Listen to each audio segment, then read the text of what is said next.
Hey, guys. Happy Monday. Happy Eclipse Day. What a weird day. I feel like I'm just running on all cylinders, operating in numbers right now. As you guys know, we didn't do a live stream on Friday because I've been knee deep in spreadsheets for like 5 days in a row. Because let me just pick a bone really quick with the federal government before we jump into today's stream. It's tax day a week from today, my least favorite day of the year. Basically the day that I wish I could gouge my own eyes out with a fork every single year. And the government knows exactly how much money you owe them. They know. The government knows exactly how much money you made last year, but they won't tell you how much money you owe them. You have to come up with that number yourself, and if you get it wrong, you go to jail. What a time to be alive. So for the last several days, I have been combing through every single expense from the last year, trying to understand the totality of my business expenses. Luckily, because of my LLC and the work that I do have a lot of business related expenses. So hopefully that can create a lot of tax deductions for my small business. But like, talk about the most off-putting way in the entire world to get young people to start their own businesses and not rely on an employer or the government in order to be successful. I just want to punch someone in the face. So that's where I'm at personally. But then there was a positive today because it's Eclipse Day. And as you guys know, I'm a huge science nerd. The last eclipse that we had in 2017 was super cool. And I loved watching it in my college town of Fort Collins, Colorado. So naturally we had to go watch the eclipse today. We did not get much coverage here in South Florida. It wasn't like we were in the direct path of the eclipse, but it was still pretty darn impressive. I went out and watched it in my backyard and got to video it through the clouds, which helped a lot with the photography. I hope you guys had a really cool eclipse moment wherever you guys live in the United States of America. And if you don't live in the US of A and you don't have an eclipse today, enjoy all of the photos that we are showing to you guys because it was very, very cool to be able to see today. And shocker, contrary to what many of the conspiracy theorists on the internet are telling you, it was not the end of the world. So congrats, we made it. I hope none of you looked directly at the sun because we really weren't supposed to do that. And that will in fact destroy your little eyeballs. And we want you to be able to watch the live stream every day. So if you're here, I'm taking that as an assumption that you're smart enough to not look directly at the sun. That's just where we're at. It's where we're at. All right, you guys, welcome to the stream. Welcome back. We got a lot to talk about today because there is some huge emerging news out of the Vatican with Pope Francis. And I know when I say that, everyone's going to go, what'd the Pope do this time? We got to talk about some crazy woke leftist socialist agenda thing.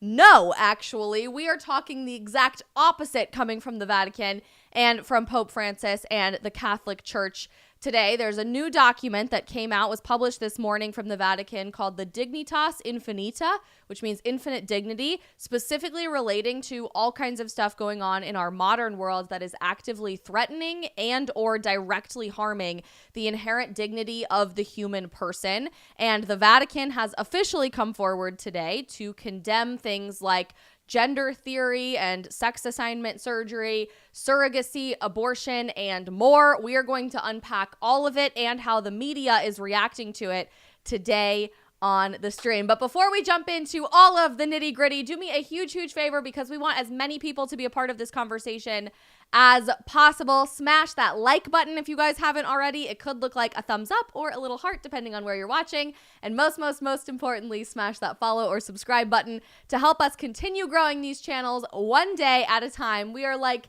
this close to 50,000 subs on YouTube and this close to 900,000 followers on Instagram. So if you guys can help us get there today, that would be awesome. I'm so grateful for all of your guys' help as we grow these channels organically without a single dime put into any advertising. It is all you every day. Let's say hi to a couple people real quick in our live chat before we jump into the Dignitas Infinita document, inherent infinite dignity document coming out of the White House. We're going to kick things off on Rumble today. We've got Avon D watching. Did everyone get eaten by the eclipse? No Dave show, no people of the internet.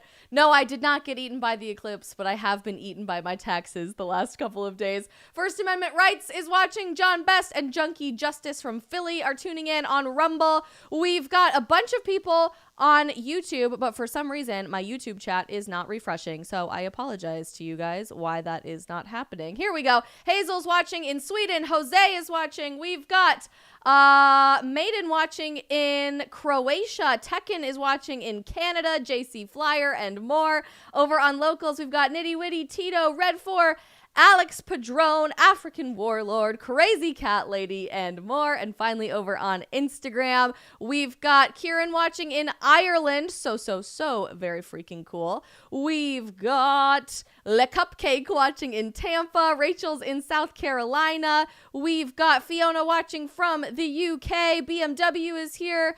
Gabriel is watching from Italy. So very fun. We were talking about Italy today. All kinds of very exciting stuff. Love seeing all of your beautiful names come across my screen. Okay, so as we're jumping into this, I want to just make something abundantly clear up front. I've been really frustrated in the last several months how the mainstream media is portraying all of the communications and official documents coming out of the Vatican about modern cultural issues. I think we all know what I mean by that. Over the last several months, there's been infinite stories in the Washington Post, in the New York Times, on Fox News, on CNN, on everything else, saying that the Pope wants to baptize transgender people. The Pope is blessing same-sex marriages now. The Pope blah, blah, blah, blah, blah, blah, blah, blah. And at face value, it seems like there's this overwhelmingly postmodern, woke push inside of the Catholic Church, and specifically inside of the leadership at the Vatican, to change 2,000 years of church dogma and to modernize, so to speak, the Catholic Church to fit in with modern cultural demands, rather than trying to help this world adapt to 2,000 years of history and the teachings that were handed to the church by Jesus himself when he established it here on earth. As you guys know, because we've gone through this several times on the stream in the last several months, that's not an accurate portrayal of what's going on whatsoever. And I am very confident in saying this as a Catholic. Am I the biggest fan of this current Pope? No, and I've been pretty outspoken about that, and I'm sure he and I have many disagreements person to person. But for all of the frustrations that I have about this Pope, which most good Catholics out there have frustrations related to what's happened in the last couple of years, there has not been a single instance ever, especially in the last few months, relating to things like same-sex marriage or gender reassignment or any of these controversial social issues that are the dominating cultural issues of our time. There has not been a single documented example of Pope Francis changing any, not one, aspect of church dogma that has existed for thousands upon thousands of years. Contrary to what you might believe from things seen in the media, you guys on Instagram are saying you're having some issues with sound. I am so very sorry. I do not know what the issue is. That seems to be an Instagram issue more than an issue anywhere else. So I am so sorry. Try leaving and coming back, maybe. I hate that, but that's the only advice that I can have.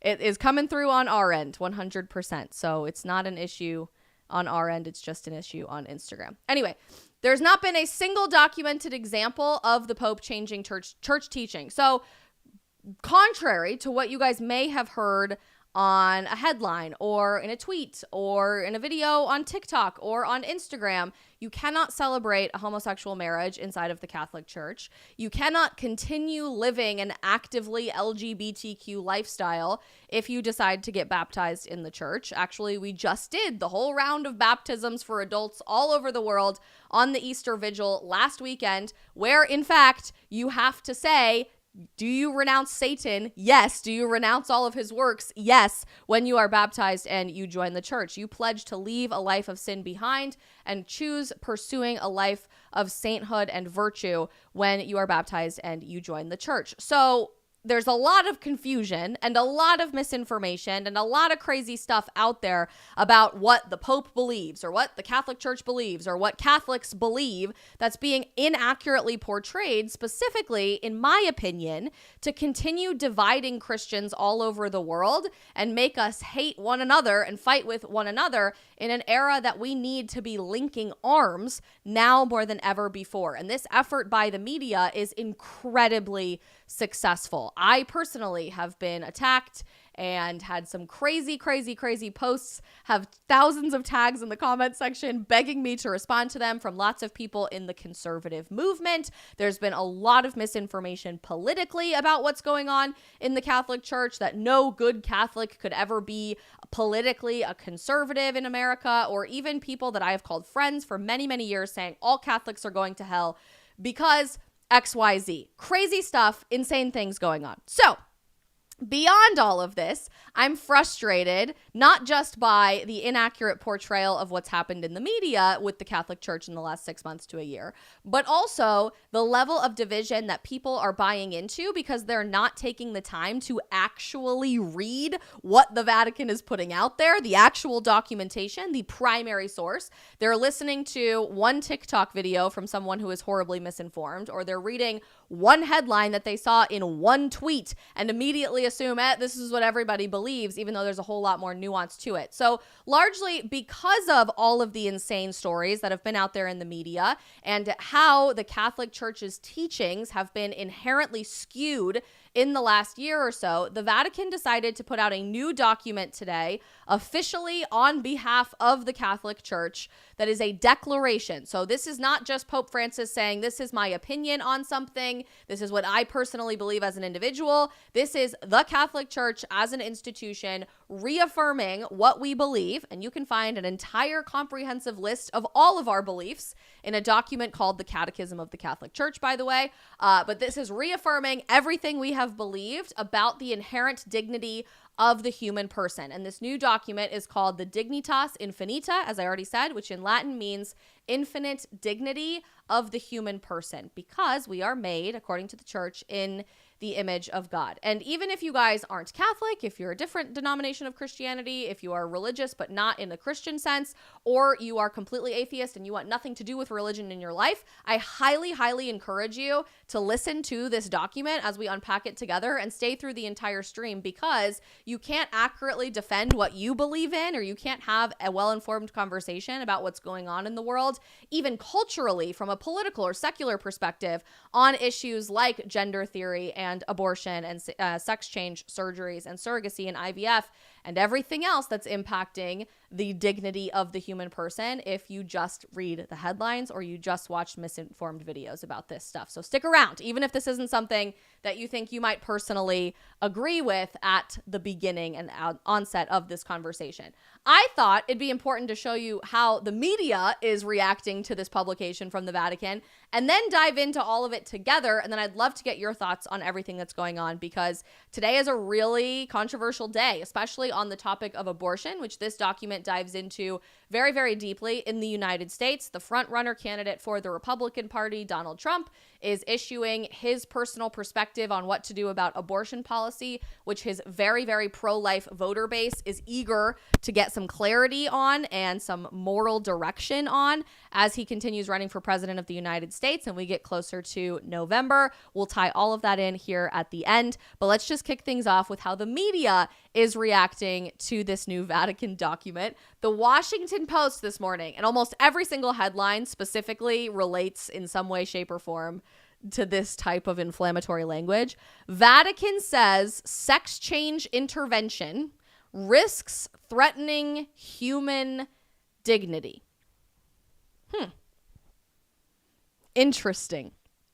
They call this document an olive branch to church conservatives after a series of liberal declarations by Pope Francis. Inherently, full stop, I have a problem with how that is communicated, because it just goes to show you that our media, from an American, westernized, often politically divisive lens, is looking at what's happening at the global level of church dogma through the lens of American partisan politics. Immediately, you have to divide the church, the Catholic Church, into half, conservatives and liberals, and you're putting the Pope in one particular category with all of that. And then you're also dividing the Catholic Church from everything else relating to partisan politics, which has absolutely nothing to do with inherent human dignity or with church teaching that has existed since the dawn of the church thousands of years ago. So immediately the media has to create this dichotomy to try to divide people, not just between denominations, not just between religious people or non-religious people, but even inside of the church itself. And then they kind of have to cover their bases on how they've been covering the apparent wokeism of the church in the last several months by saying, even though this happened, the Vatican stood by the inclusive measures, the wonderful inclusive diversity Francis has promoted. And the rollout of the new document offered a rare window into the frustrations his inner circle is feeling towards his traditionalist critics, the exact same way that they paint pro-lifers in the media, the exact same way that they paint religious Americans in the media, the exact same way that they paint conservatives in the media. These staunch, unmoving, non-inclusive, angry, rigid traditionalists that must be fought at all costs, that must be opposed at all costs, that must be modernized at all costs. Those are the bad guys, and everybody pushing for progressivism just for the sake of progressivism, even if it is regressing society, those are the good guys. So the media that's been trying to twist the Pope's words and twist what the Vatican has been saying for the last 6 months to institute in a new era of woke progressivism into the Catholic Church, which, good luck. The Catholic Church is just about the hardest institution on the face of the planet to substantially move when it comes to teaching and dogma. But just as they've run cover to try to do that in the media for the last several years, but especially in the last 6 months to a year, now they have to offer scathing indictment of the Pope in the media today, because even though the Vatican says they're trying to protect human dignity, this is a horrible regressive stance that's going to hurt people, period. It's going to end people's lives. It's going to cause suicide. It's going to cause all of these divisive issues in society and non-inclusivity for everybody. It's going to exclude trans people from society. And if you don't believe it just from the headline, check this out. The Washington Post says the briefer sections in the document, which we'll read together, on gender theory and gender-affirming care were perhaps its most closely scrutinized. In recent months, Pope Francis has affirmed that transgender people can be baptized and serve as godparents if they are baptized, and approve the blessings of same-sex and other unmarried couples. This, by the way, is a lie. That, in one sentence, is a lie from the media. You cannot bless the marriages, the union, the couple of people who might consider themselves to be in a same-sex relationship. You can bless the individual, and there was a lot of confusion about that. We went through that on the stream a couple of months ago, but look at what the media has to say. Francis has told a young transgender Italian that the Lord loves us as we are, and he has warmly received transgender people in papal audiences. That would lead you to believe that transgender people after transitioning are welcome in the church to continue living an LGBTQ plus lifestyle. Rather, what this "the Lord loves us as we are" statement actually means, as you'll see in the document we're about to react to from the Vatican itself, is that we were created in the image of God to be who we were created to be. That the biggest middle finger and devaluation of the human person would be to change your gender through mutilation, through castration, through chemically or physically altering yourself according to the demands of the world, rather than honoring who God made you to be. But that's not how the media can continue portraying this stuff. That's not how the media can continue ushering in progressivism in any way they can through influencing society and influencing members of the church from a secular perspective. They can't admit that. They have to make it seem like the Pope is all for the LGBTQ community. We're basically flying the pride flag at the Vatican every single day. Do you see how damaging that is, and how manipulative and twisting of the actual truth that is from the media? It's crazy. It's crazy. And then they continue all of this division in the Washington Post by saying those kind gestures of the Pope towards transgender people have stoked a powerful conservative backlash all over the world. All of these angry conservatives are so terrible, and all of these angry conservatives are so mean and exclusive, and they have backlash against the Pope. But really what that quote unquote backlash that the media is trying so hard to feed into was, hey, can we just get a little clarification on what all of this means? Hey, we're a little confused because the media is twisting everything. We think we know what you're saying, but can we unpack that just a little bit more? Because everybody is telling us that we're evil and going to hell and not really Christian now. So can you just help us out with issuing a little bit more clarification? That's what the backlash from conservatives has been over the last 6 months or so. And that is exactly what the Vatican is issuing today. Some clarification, some clearer language, some understanding at the global level of the church's position, reaffirming what we have always believed on inherent human dignity and analyzing how different societal movements and cultural demands are impacting human dignity at large. So, before you just believe everything you see in the media, before you just blindly think, oh, the Pope said this crazy man, who again, I'm not necessarily the biggest fan of, but I cannot say that he did anything wrong in terms of church teaching because he hasn't changed anything in terms of church teaching. Let's jump in to the Dignitas Infinita document together. This was issued this morning, April 4th, 2024. This is the declaration, official document from the Vatican on human dignity. It is incredibly long. It's 28 pages. So we're not going to read the entire thing together, but this whole preamble of the presentation, if you guys want to go look this up for yourself, again, public document. You can just Google it and you will be able to find it. Public document. They basically say, we've had all these documents put out over the last year or so, and the reaction to this has been unsatisfactory, and there's not a lot of clarification going on. So we have created a clearer, streamlined document to present to you about human dignity. And they're very clear in their little preamble. It says, this declaration does not set out to exhaust such a rich and crucial subject. In other words, this isn't the last time we're ever going to talk about this stuff, but this is a great starting point for how we can create meaningful conversation about where the church is coming from, what the world is trying to demand of us, and how we can try to make this world a little bit more like the next one. They say instead its aim is to offer some points for reflection that can help us maintain an awareness of human dignity amid the complex historical moment in which we are living. This is so we may not lose our way and open ourselves up to more wounds and profound sufferings amid the numerous concerns and anxieties of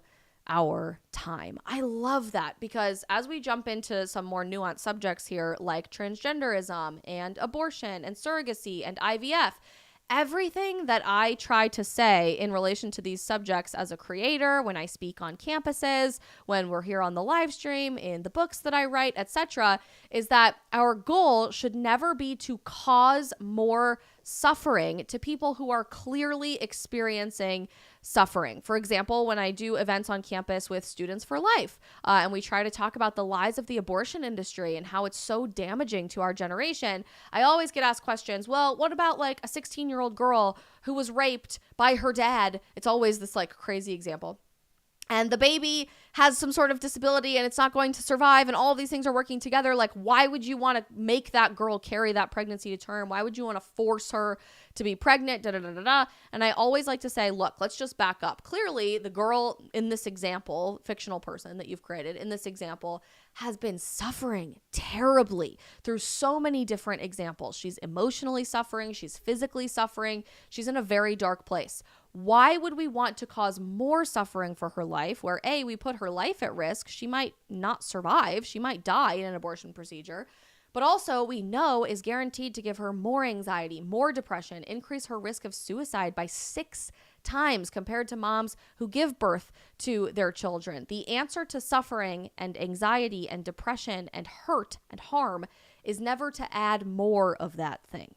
It's exactly why I have a problem as a scientist with gender affirming care, because as you know, with somebody struggling deeply with gender dysphoria, there is trauma there. There's pain there. There is suffering there. Why would we want to increase the amount of suffering that that person is experiencing over time? We wouldn't if we truly cared about them. And that's exactly what this document from the Vatican says today.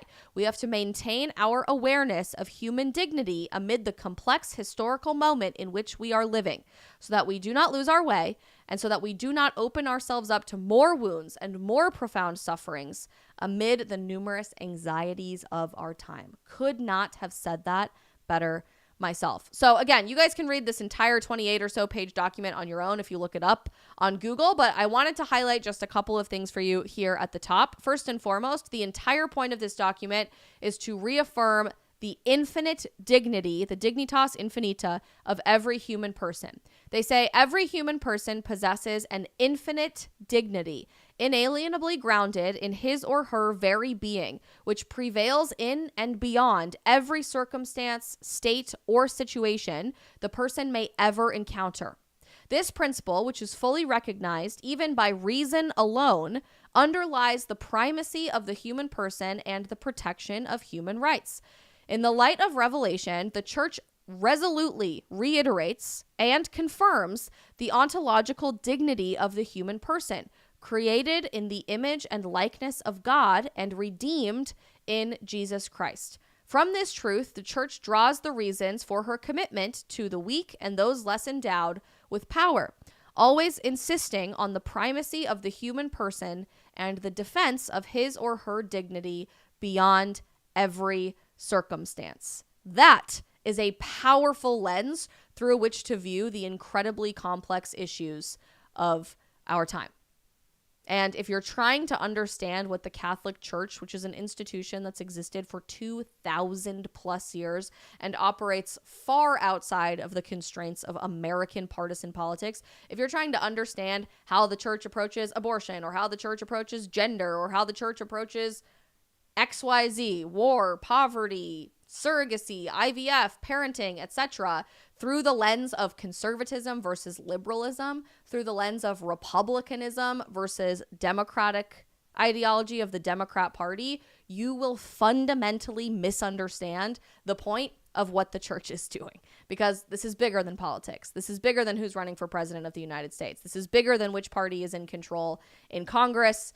This is a global institution that impacts every single country on the face of the earth, and quite literally 1.4 billion people around the world, not to mention other denominations of Christianity that are absolutely impacted by these statements as well.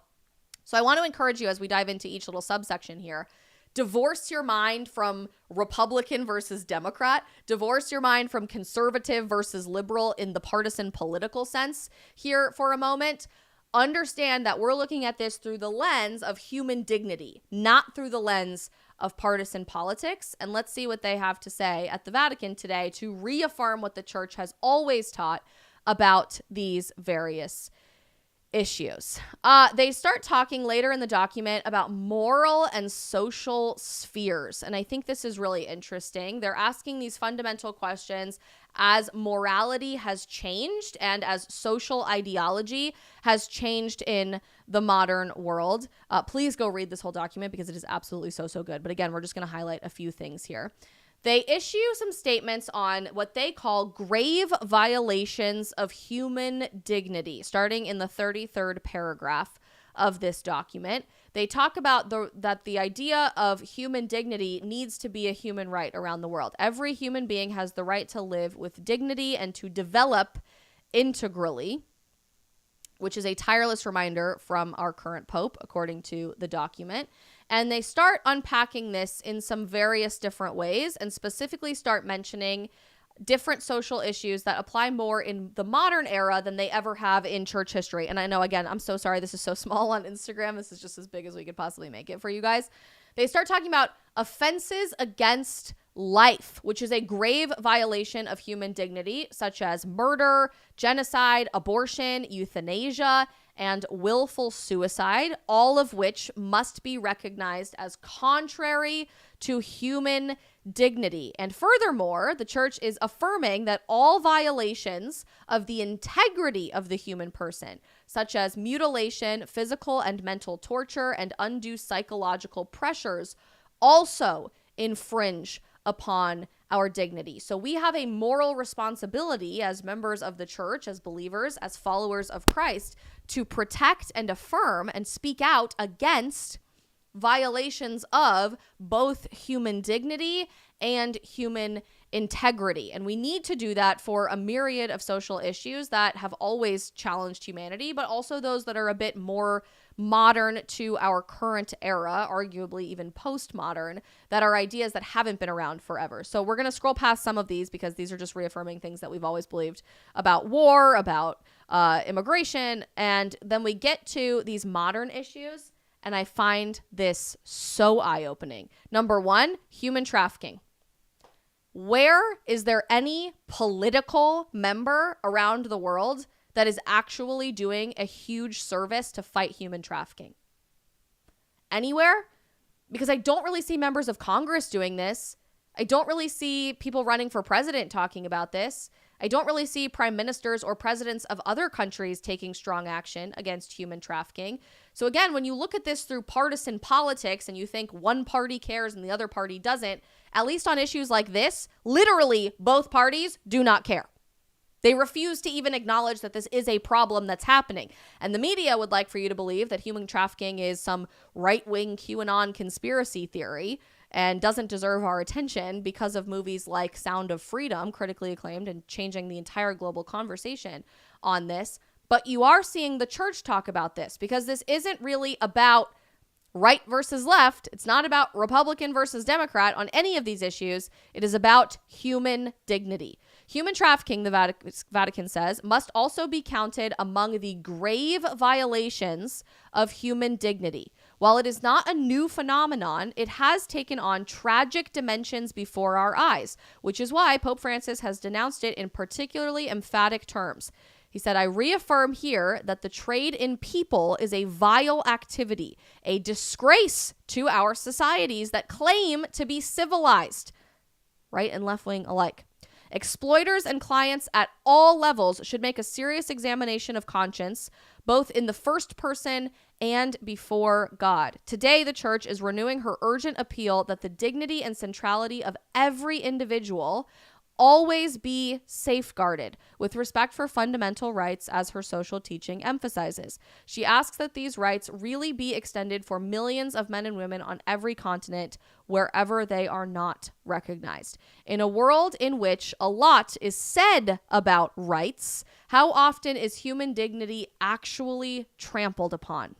In a world in which so much is said about rights, it seems that the only thing that has any rights is money. How familiar does that sound to our American culture in the last several years? The rich and the powerful and the elite can get away with participating in human trafficking.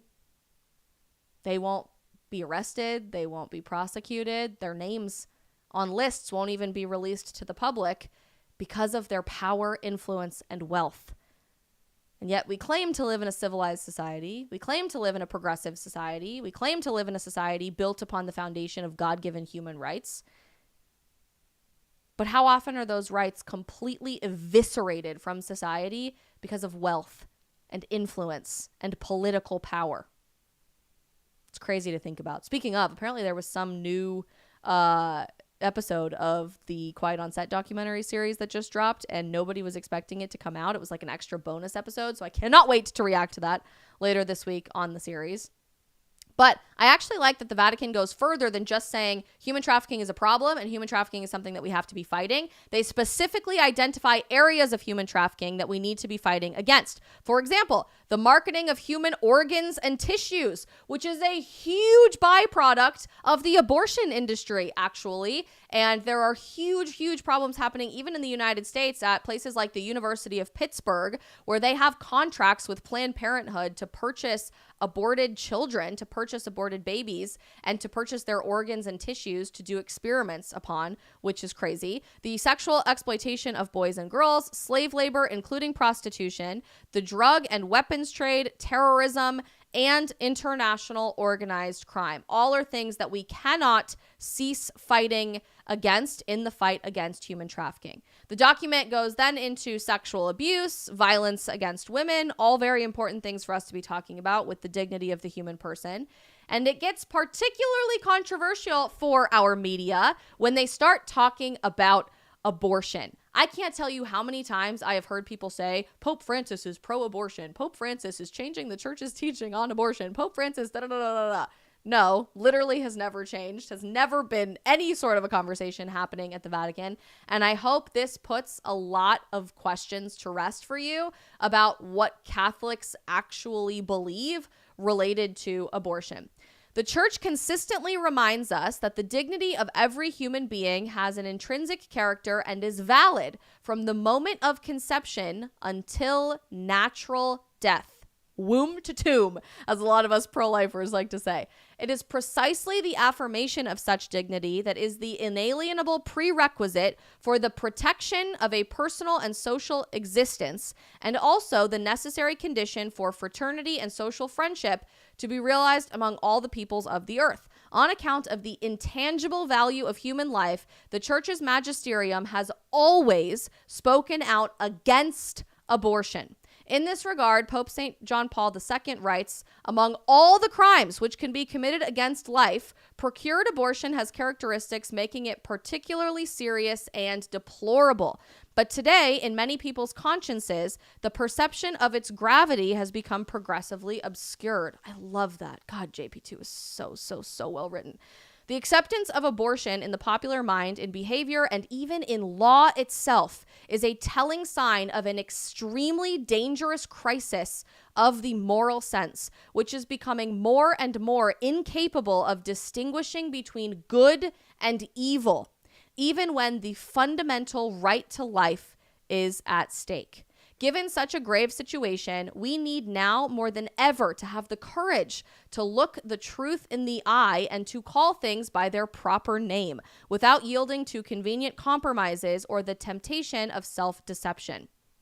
That hits hard today, really hard today, as our entire political movement in America is debating the morals and the compromises of abortion in the political world to what? Try to get elected, to try not to piss people off, to try to adhere to the changing morality of today. Abortion's unique evil in society, as written there by Pope St. John Paul II, has eroded humanity's ability to even distinguish between good and evil. Where are you getting your morality from? Are you getting it from a presidential candidate? Are you getting it from a political party? Are you getting it from your favorite pundit on social media?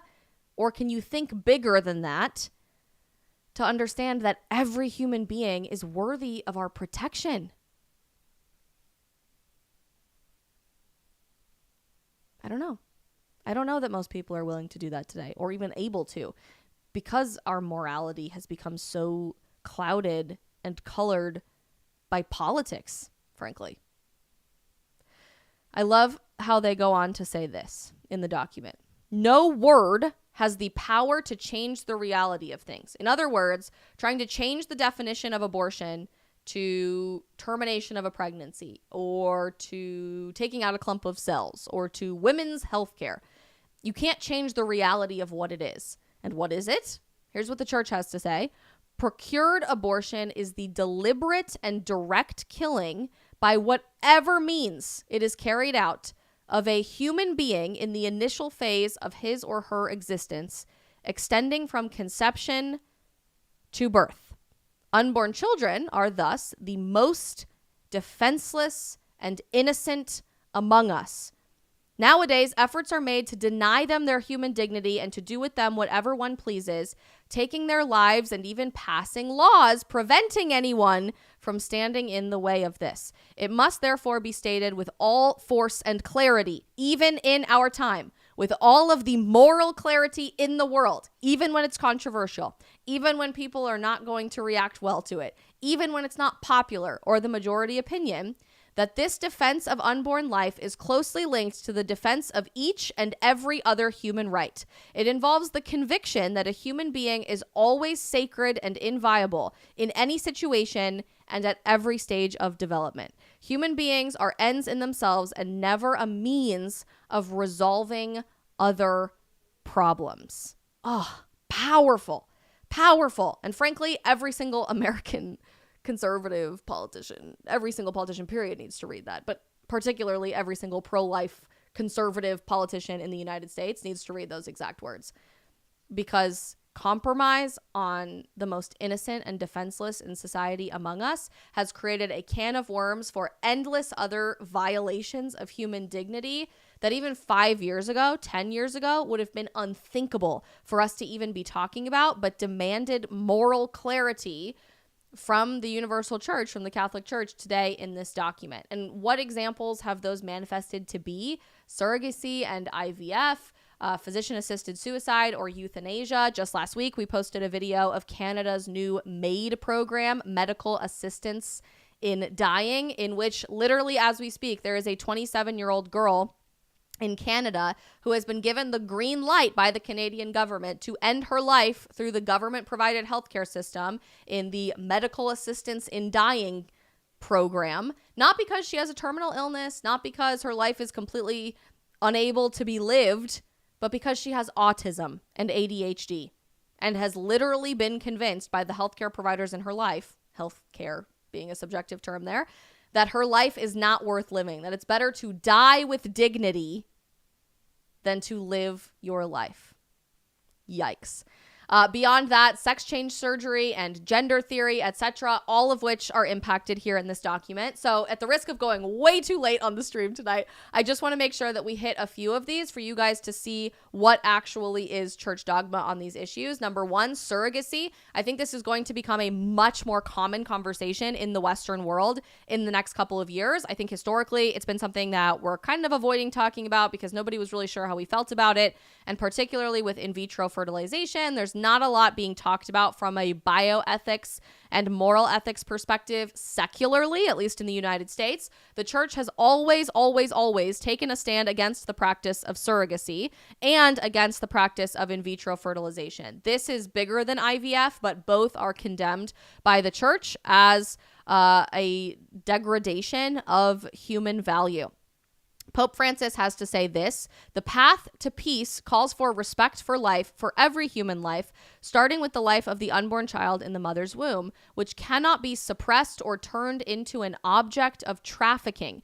In this regard, I deem deplorable the practice of so-called surrogate motherhood, which represents a grave violation of the dignity of the woman and the child based on the exploitation of situations of the mother's material needs. A child is always a gift and never the basis of a commercial contract. Consequently, and the media is losing their crap about this today, I express my hope for an effort by the international community to prohibit this practice universally. In other words, to make surrogacy an illegal act of human trafficking across every country in the world. That was called by the Vatican today as a call to action. They say that the practice of surrogacy first and foremost violates the dignity of the child. Indeed, every child possesses intangible dignity, but when we separate creating a child from the conjugal union and natural human procreation, and instead we do this in a petri dish, you are violating the dignity of the child, especially because you're creating dozens of children that will just live in freezers for the rest of time and or are experimented upon and or are thrown in the garbage. We did a whole stream about IVF a couple of weeks ago if you guys want to get more clarity on what all of that looks like. But the Vatican today just called for a global ban on surrogacy, in case there's any confusion about that. Similarly, physician-assisted suicide is a problem. They think that it's really interesting, and I do as well, that the violation of human dignity here is quieter but is swiftly gaining ground. It's utilizing a mistaken understanding of human dignity to turn the concept of dignity against life itself. In other words, they call this death with dignity, that it's better for you to end your life prematurely for whatever reason, because you have a terminal illness, because you are disabled, because you are poor, which are all things being debated in Canada, in the United States, in Europe, in the UK, and all over the world. We've created an inherent lie by manipulating and inversing human dignity by convincing you it is more dignified to just kill yourself than simply to exist as you were created to exist, with joy for the image in which you were created, in God's image. Now they transition a little bit into the most controversial aspect of this document. Again, we are going through the Vatican's new published document, the Dignitas Infinita, as published this morning, reaffirming church teaching from the last several thousand years. You guys can read the whole document yourself if you just look this up on Google, but we're highlighting a few quite controversial aspects that the media is having a field day with today. The most contentious and the most controversial aspects of this document surround both gender theory and sex change. They are identified as two separate aspects of culture, both of which violate the inherent dignity of the person. And I find it fascinating how the church has decided to impact church teaching from this modern problem that we are dealing with in society by separating those two things, because they really are married to each other, but they are two inherently different ideas. So let's look into this together because it's fascinating.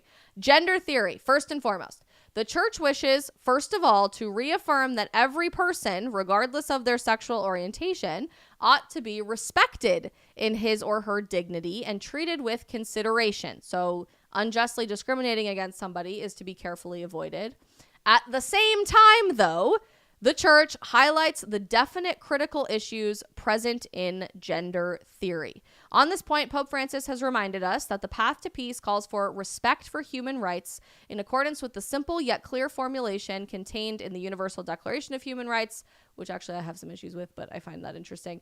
Regrettably, in recent decades, attempts have been made to introduce new rights under this Universal Declaration of Human Rights. There's where I have issues, and apparently so does the church, that are neither fully consistent with those originally defined nor always acceptable. They have led to instances of ideological colonization in which gender theory plays a central role. The latter is extremely dangerous since it cancels differences in its claim to make everyone equal. Regarding gender theory, whose scientific coherence is the subject of considerable debate, the church recalls that human life in all of its dimensions, both physical and spiritual, is a gift from God. This gift is to be accepted with gratitude and placed at the service of the good. Desiring a personal self-determination, as gender theory prescribes, apart from this fundamental truth that human life is a gift, amounts to a concession of the age-old temptation to make oneself God, entering into a competition with the true God of love revealed to us in the gospel. In other words, if you look at yourself in the mirror and you say, I don't want to be who I was created to be, I want to be the opposite, and I'm going to mutilate myself, I'm going to castrate myself, I'm going to physically and emotionally and spiritually harm myself in the process to get there, that is wrong. The inherent theory of that is wrong because you are turning yourself into God. That's fascinating. Another prominent aspect of gender theory is that it intends to deny the greatest possible difference that exists between living beings, sexual difference. In other words, men and women are different, period, full stop.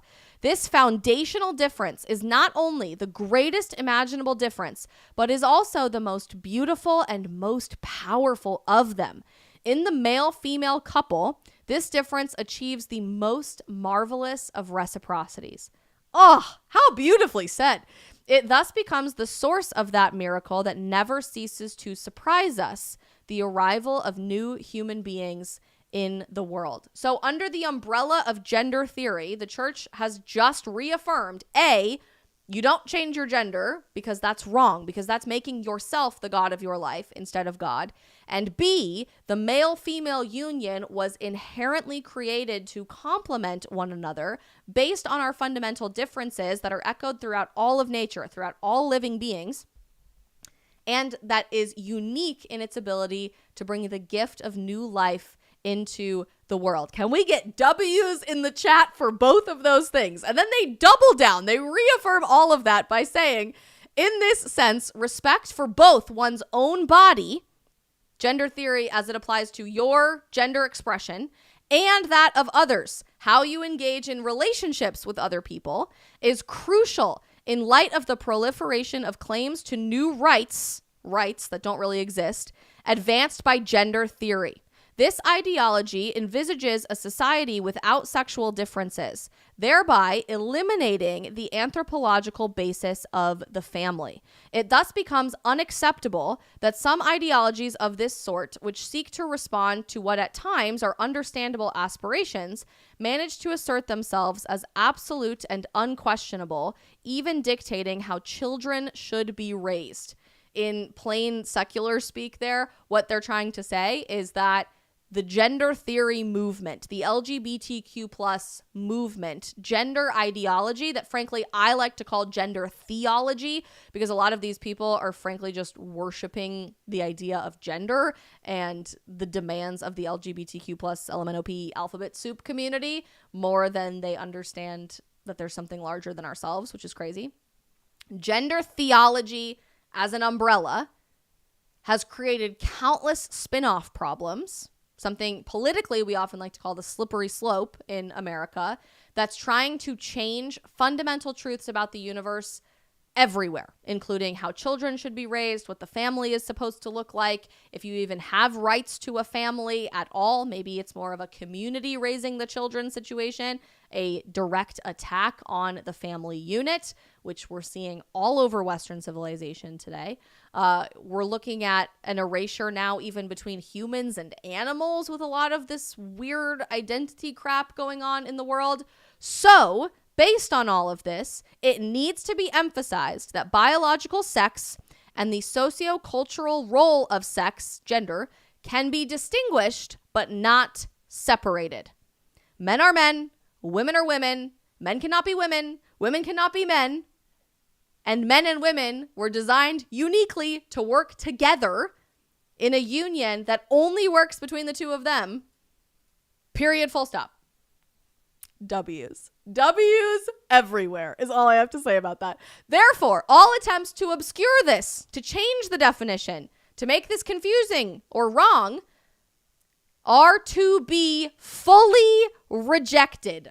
I would love to see how critics of the Catholic Church today are responding to that, because for everybody saying, oh, the church is pro-LGBTQ, the church is this, the church is that, the church has said this the last couple of months. I don't know how much more plainly the Catholic Church could have said are to be rejected. I don't know. They try to say it even more plainly for those that seem to still be confused. We cannot separate the masculine and the feminine from God's work of creation, which is prior to all of our decisions and experiences, and where biological elements exist which are impossible to ignore. Only by acknowledging and accepting this difference in reciprocity can each person fully discover themselves, their dignity, and their identity. Powerful. I bet you didn't know that. I bet you've actually heard the exact opposite in the media or by a lot of independent content creators or tweets that you've seen or TikTok videos or headlines on Instagram screenshotted. I bet you didn't hear that. That is the Catholic Church's teaching on gender theory, which again, they separate gender theory from sex change. So they end up going one step further, and this is the last part of the document we'll talk about together on the stream today. But I find it interesting they made this its own category.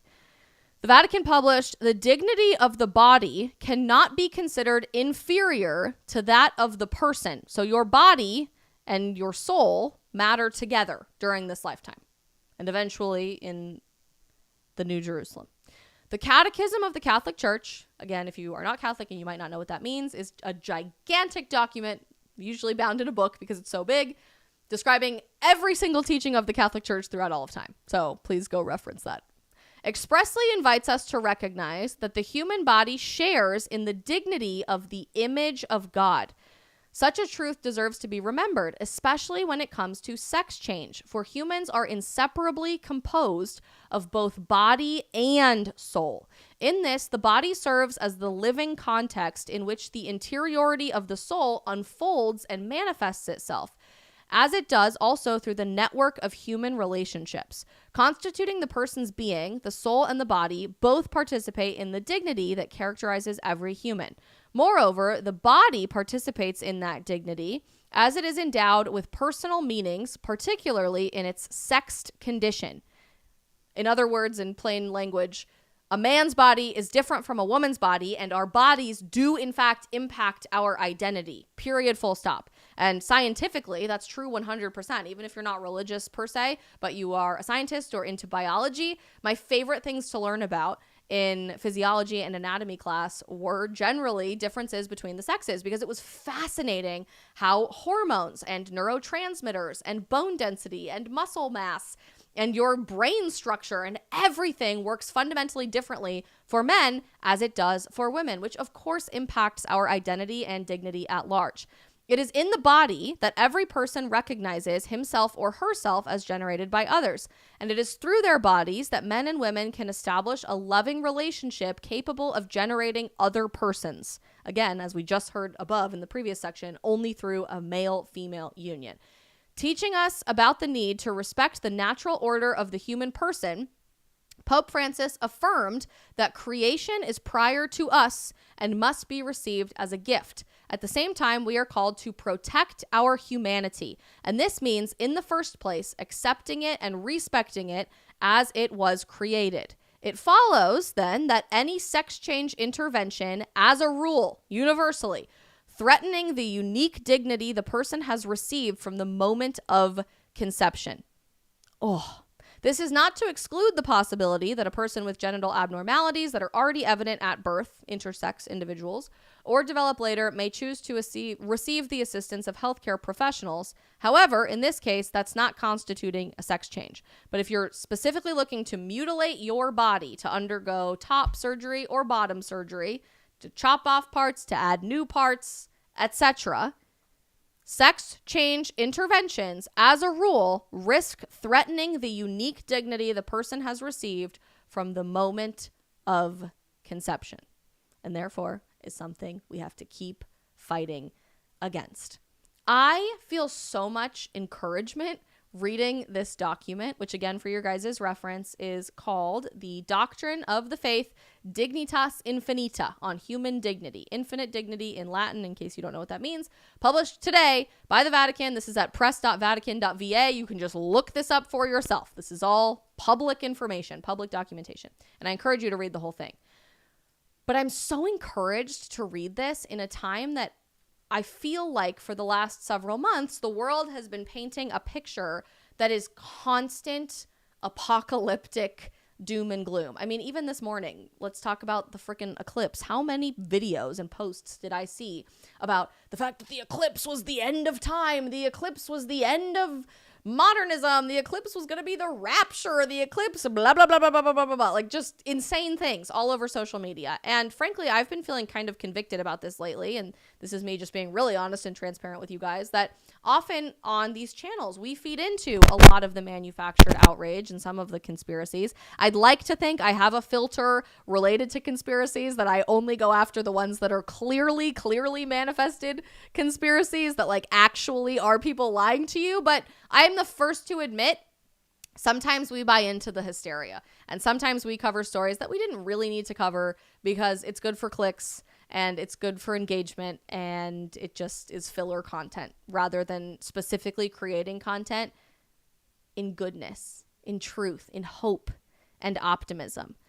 Over the last couple of weeks, I've been traveling the country for my book tour, for my book, The End of the Alphabet, How Gen Z Can Save America. And I'm often called way too optimistic, like unrealistically optimistic about our generation, about the impact that our generation is making, about the prevalence of objective truth and how steadfast truth remains, even in a society that's rejecting that concept that my truth is different from your truth.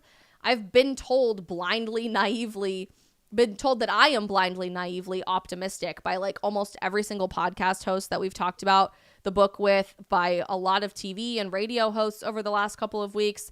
And I've noticed this prevailing theme that so many people are saying it's foolish, it's naive, it's childish to remain hopeful and optimistic in our postmodern society.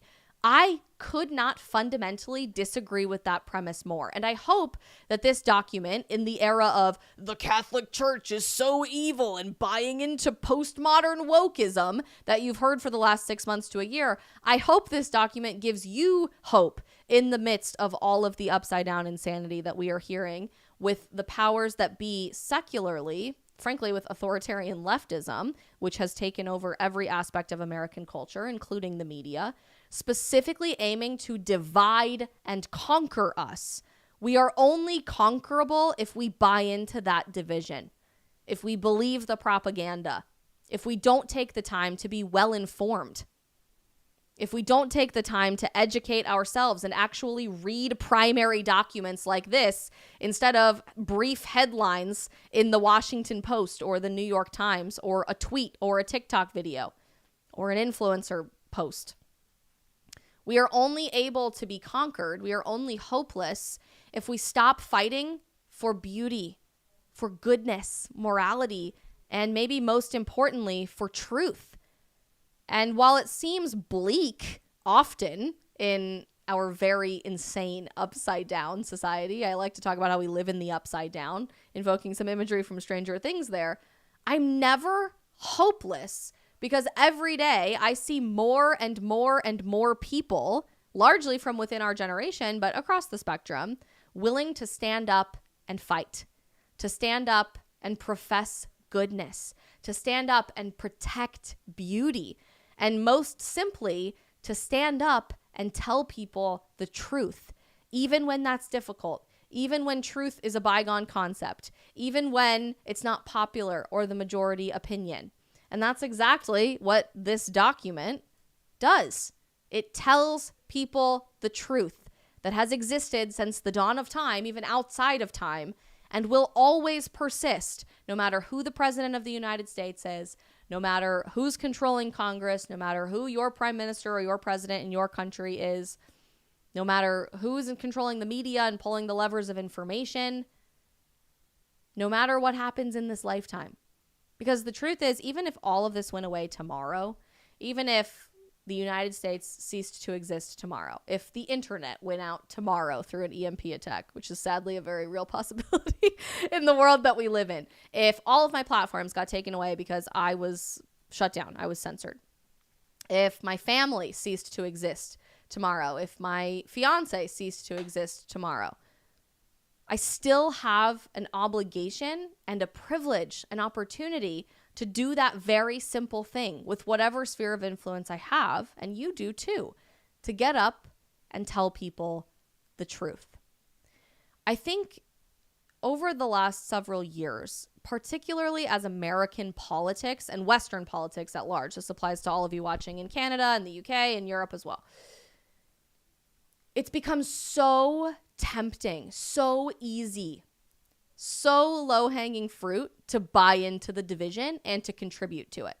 Because my side is better than your side. Because my party is better than your party. Because the person I voted for president for is a better person than your person. And sometimes that is true. Sometimes that's okay to say. And it's worthy to culturally have a battle about in this culture war that we say we're fighting all the time. But really, the issues that are impacting Western culture today are so much bigger than who sits at the Resolute desk in the Oval Office, than who is controlling the Canadian Parliament, than who is sitting in 10 Downing Street, or any other position of important political leadership in the Western world. That does matter, and that's still worth fighting for. But let's really think about what this document, that again, we just analyzed outside of American politics, was covering. Gender, your inherent biological identity, mutilating yourself or children in the process of making yourself God instead of something bigger than us, God, with the natural order of things. The mass genocide, killing of innocent preborn children because they're inconvenient to us, because we don't see them as a legitimate human being, contributing to the deaths of millions of people all over the world. Human trafficking, the illegal sale of organs and body parts on the black market, the sexual exploitation of children, violence against women, warfare, surrogacy, renting people's bodies to create a child in a commercial contract instead of bringing a child beautifully, naturally out of love into the world. These are not Republican or Democrat issues.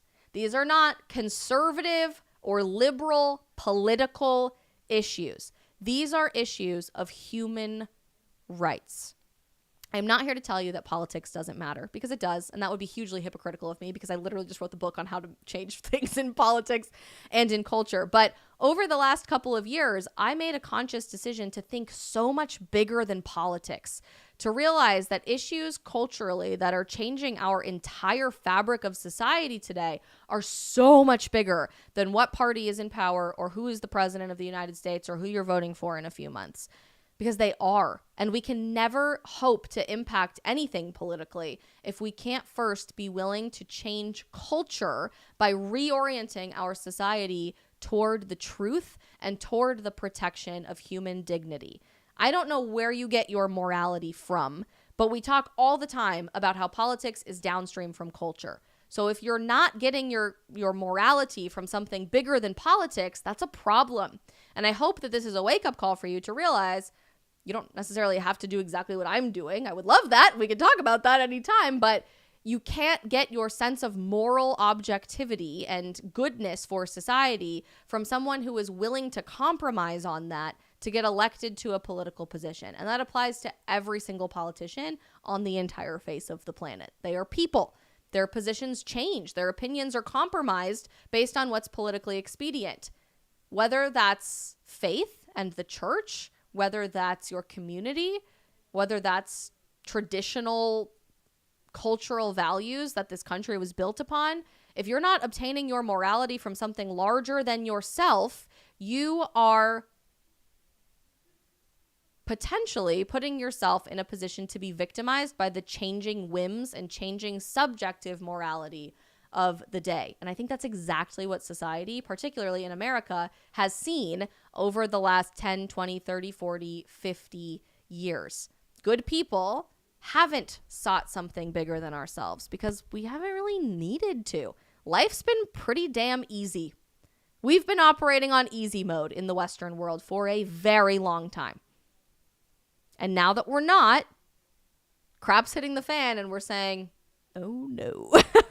What do we believe about these things? Because every politician I'm looking at says something different. Where do I think children are being exploited? Are they even? Because the media isn't covering this. What are the lies about things like abortion that are dominating our society? Because if I'm just hearing one narrative, how can I know if it's a lie or the truth? These are questions of moral clarity worth asking. And I hope this stream inspires you to do just that, to go on a journey for yourself morally, to ask these big questions and learn where you're seeking your code of morality from. And if I can just share any words of encouragement for you as we end the stream today, and I got to jump off to do a hit with some TV about my book, actually. I'm sorry, I went way too long on the stream today for our post-stream Q&A. But if I can just share one last story of hope for you. Last week, I was speaking on a college campus in Ohio at Franciscan University in Steubenville, and a beautiful, beautiful young woman named Audrey came up to me to get her book signed. Loved getting to meet her. She was so very sweet, just as all the other students were. And she said, if I can just share something with you really quick before you go. And I said, absolutely, 100%. We sat there and talked for a minute, and she said, last week in my theology class, my professor said something so fascinating that really got me thinking. She said, about every 500 years, there is a huge renaissance with an emergence of an insane number of new saints and doctors of the church, people who do extraordinary, miraculous things in the name of God to change the world for the better. And she reminded us, guess how long it's been since the last Renaissance reemergence of hundreds upon hundreds of saints and doctors of the church. It's been about 500 years. So that is exactly what we are due for right now. I say this all the time. I see saints among us every single day, but it really doesn't have to look complicated. It doesn't have to look like Joan of Arc leading an army into battle at 14 years old, or Peter willing to sacrifice his life upside down, crucified on a cross. It might look like that, but typically this all starts with one thing. It is being willing to embrace a tiny bit of courage to tell the truth, with a capital T, to the world. We need saints, not just in history textbooks, not just on little cute bracelets that we wear in church on Sunday or on our college campuses, not just in arguments that we have in comment sections, but we need saints on Instagram. We need saints on TikTok. We need saints in the modern era who are willing to do the timeless, courageous virtue of telling the truth to the world. And I hope that every single one of you will join me in answering that call on all of these crazy moral issues impacting our time, on gender theory, on surrogacy and IVF, on abortion, on human trafficking, on everything. Because if it's not us willing to stand up and tell the truth, there are very few people still willing to do that in our postmodern world. The call is out there. Now it's just up for you to pick it up and to lead. Love you guys so very much. Please share this with some others so that they know what was actually said at the Vatican and beyond. And speaking of God and prayer and all of these big things, if you feel inspired by this stream to learn more about the origins of Christianity and the early church, I highly encourage you to go check out Hallow's brand new prayer study that they are starting today called Easter with the Early Church. They're unpacking very early church writings and historic saints, like very mind-bogglingly cool, nerdy stuff. So many of you guys absolutely loved Pray 40, and I'm so glad you got the opportunity to join us for Pray 40. But you're going to love Easter with the Early Church just as much, if not more, I promise. I'm so excited for you guys to check it out. Hallow is America's largest Christian prayer app and was the #1 app in the App Store not too long ago, which is very exciting. Would love for you guys to check it out. You can get a 3-month free trial on Hallow right now by going to www.hallow.com/Isabel to get your free trial. That's hallow.com/Isabel.